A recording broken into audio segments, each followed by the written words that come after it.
Liza Soberano binigyan ng pangalawang pagkakataon si Enrique Hill.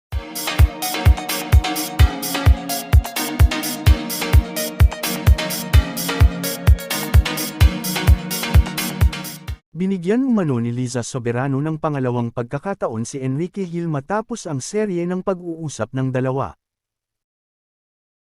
Ayon sa mga ulat, nagkaroon ng masinsinan at bukas na komunikasyon ang dating magkasintahan.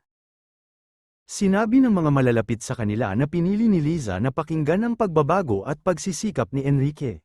Nakita raw ng aktor ang kanyang pagiging seryoso sa pag-ayos ng kanilang relasyon.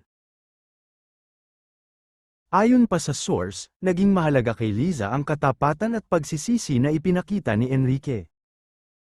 Hindi man agad ibinalik ang dating relasyon, napagkasunduan nilang magsimula muli ng dahan-dahan.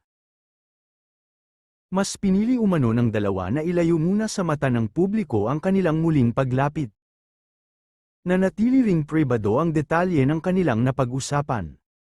Samantala, ikinatuwa ng ilang tagahanga ang balitang ito. Marami ang umaasang magiging mas matatag ang relasyon nina Enrique at Liza sa pagkakataong ito.